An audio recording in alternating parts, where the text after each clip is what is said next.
Hello बच्चों, सभी को दीपावली की हार्दिक शुभकामनाएं। आज हम लोग सम और रेनी का यूज पढ़ने वाले हैं। बहुत ही सिंपल है ये। अगर आप पूरा दो तीन बातें हैं, अगर आप पूरी बातें ध्यान से सुन लेते हैं तो आपसे ये हमेशा के लिए बनने लगेगा। और ये आते भी हैं एग्जाम में सम और रेनी फिल करने के लिए, है ना, कि सम आएगा कि एनी। तो चलिए हम लोग देखते हैं। देखिए लिखा हुआ है सम। सबसे पहले जो लिखा है हम देख लेते हैं। सम डिटर्मिनर का असर्टिव मीनिंग कन्वे करता है। इसका यूज हम पॉजिटिव सेंटेंस में करते हैं। ठीक, असर्टिव मीनिंग कन्वे करता है, इसका यूज हम पॉजिटिव सेंटेंस में करते हैं। देखिए सेंटेंस आप पढ़े होंगे कितने प्रकार के होते हैं, 5 प्रकार के। कौन कौन से? असर्टिव या डिक्लेरेटिव सेंटेंस, और इंट्रोगेटिव सेंटेंस मतलब प्रश्नवाचक वाक्य, इसके अलावा इम्परेटिव सेंटेंस, ऑप्टेटिव सेंटेंस और एक्सक्लामेटरी सेंटेंस। ये आप पढ़े हैं। तो देखिए असर्टिव सेंटेंस या डिक्लेरेटिव सेंटेंस जो होता है वो 2 टाइप्स होता है। कौन कौन सा 2 टाइप्स? 2 टाइप्स, एक अफर्मेटिव या पॉजिटिव सेंटेंस को बोलते हैं, दूसरा निगेटिव सेंटेंस। असर्टिव सेंटेंस होता क्या है पहले जान लेते हैं। असर्टिव सेंटेंस होता है, ये नॉर्मल स्टेटमेंट होते हैं ना, स्टेटमेंट। जैसे कि मैं बोल दूं मैं स्कूल जाता हूँ, क्या बोल दूं मैं स्कूल जाता हूँ। आई गो टू स्कूल, मैं रोज स्कूल जाता हूँ। मान लीजिए I go to school every day, है ना। अगर मैं बोल दूं मैं रोज स्कूल नहीं जाता हूँ, I do not go to school every day. I do not go to school every day, मैं रोज स्कूल नहीं जाता हूँ। I do not go to school every day. ठीक, तो इसमें से ये दोनों एक स्टेटमेंट बता रहे हैं, तो दोनों क्या होंगे? Assertive sentence. लेकिन असर्टिव सेंटेंस 2 टाइप्स होते हैं ना, एक अफर्मेटिव, दूसरा निगेटिव। अफर्मेटिव को ही हम पॉजिटिव सेंटेंस बोलते हैं ना।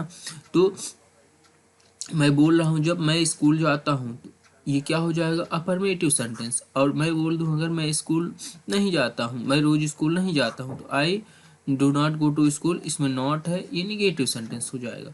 ठीक है ना। इसके अलावा जैसे मैं बोल दूँ मैं रीवा जाता हूँ, है ना, या मैं रीवा जा रहा हूँ, I am going to Rewa.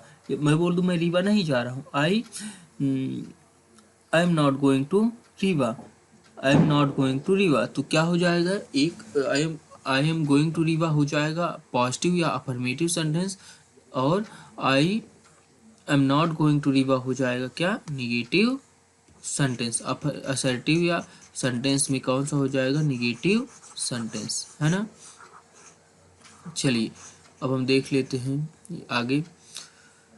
हाँ, एनी का यूज हम कहाँ करते हैं? एनी का यूज हम निगेटिव, जब निगेटिव सेंटेंस रहे तथा इंट्रोगेटिव मतलब प्रश्नवाचक वाक्य, जब नकारात्मक वाक्य रहे और प्रश्नवाचक वाक्य रहे, वहां पे हम किसका यूज करते हैं? इंट्रोगेटिव सेंटेंस का यूज करते हैं, है ना। चलिए अब कुछ एग्जाम्पल इससे रिलेटेड देख लेते हैं। 2-3 बातें ही बताऊंगा मैं, मोटी मोटी। अगर आप ध्यान से सुन लेंगे पूरा वीडियो तो आपसे सम और रेनी बनने लगेगा। चलिए देखिए लिखा हुआ है do you have experience that dash experience. Do you have, ये डू पहले लगा हुआ है ना, प्रश्नवाचक वाक्य, वैसे ही प्रश्नवाचक चिन्ह लगा है। तो डू यू हैव, क्या तुम्हारे पास कुछ एक्सपीरियंस है, कोई एक्सपीरियंस है? तो देखिए जहाँ पे प्रश्नवाचक है ना, इंट्रोगेटिव सेंटेंस है, तो इंट्रोगेटिव सेंटेंस के लिए हम किसका यूज करेंगे? एनी का। तो do you have any experience. फिर आगे लिखा है I don't have that dash experience, मेरे पास कोई एक्सपीरियंस नहीं है। तो यहाँ नॉट है ना, डू नॉट, तो ये भी निगेटिव सेंटेंस है, तो क्या यूज करेंगे हम लोग? Any. I don't have any experience. आगे लिखा है I have that dash experience. अब यहाँ पे क्या है? निगेटिव है, क्या नॉट है? नहीं है। ठीक, क्या प्रश्नवाचक चिन्ह है या प्रश्नवाचक वाक्य है क्या? ये नहीं है। इंट्रोगेटिव सेंटेंस भी नहीं है। तो क्या अफर्मेटिव है ना, तो क्या लिख देंगे? आई हैव अफर्मेटिव के साथ क्या आता है, सम। असर्टिव में आई हैव सम एक्सपीरियंस, ठीक है ना। I am going to buy dash clothes, ये भी एक अफर्मेटिव सेंटेंस ही है, तो यहाँ क्या लग जाएगा, I am going to buy, I am going to buy some clothes, I am going to buy some clothes. अगला है there is not orange juice in the fridge. अब नॉट है ना, निगेटिव सेंटेंस है, तो निगेटिव में क्या लगा देंगे, any. There is not any orange juice in the fridge. अब 6 नंबर आप लोग आएगा, has he got that best friend, तो क्या आएगा आप बताएंगे। फिर अगले एग्जाम्पल हम लोग देख लेते हैं। लिखा हुआ है come and see me any time you want. अब यहाँ पे लिखा हुआ देखिए, निगेटिव नहीं था तब भी क्या यूज किया गया है, निगेटिव, है ना, पॉजिटिव में। तो जब एनी का, जहाँ एनी का अर्थ आल हो, जहाँ एनी का अर्थ आल हो, वहाँ हम किसका यूज करेंगे, एनी का यूज करेंगे, चाहे अफर्मेटिव सेंटेंस ही क्यों ना हो, है ना। Come and see me any time you want, जैसे कि ये लिखा हुआ है, जिसे लिखा हुआ है I can solve any questions. 10 number में देखिए, आई कैन सॉल्व एनी क्वेश्चन, तो यहाँ एनी का मतलब क्या है, आल है, मैं कोई भी प्रश्न का जवाब दे सकता हूँ, है ना, तो यहाँ एनी लगा हुआ है। I can solve some questions, मैं कुछ क्वेश्चन की जवाब दे सकता हूँ, सम मतलब आई कैन सॉल्व, जब कुछ क्वेश्चंस की बात होगी तो भले ही पॉजिटिव सेंटेंस, देखिए पॉजिटिव में तो सम होता है, सम यूज कर लेंगे, लेकिन हम देखेंगे साथ में कि किसके, पूरे की बात कर रहा है कि कुछ की बात कर रहा है तो सम, अगर पूरे की बात कर रहा है तो एनी, है ना। I can't solve any questions, अब यहाँ लिखा है I can not solve any question, मतलब मैं कोई भी क्वेश्चन सॉल्व नहीं कर सकता, तो एनी का मतलब यहाँ आल है ना। देखिए, तो मतलब जहाँ एनी का जहाँ आल का यूज करना हो वहाँ अफर्मेटिव सेंटेंस में भी हम सम नहीं बल्कि किसका यूज करेंगे, एनी का यूज करेंगे। इसके अलावा अगर रिक्वेस्ट, ऑफर या परमिशन, फॉर्मेलिटी के लिए क्वेश्चन का यूज करें तो हमेशा हमें सम का यूज करना चाहिए।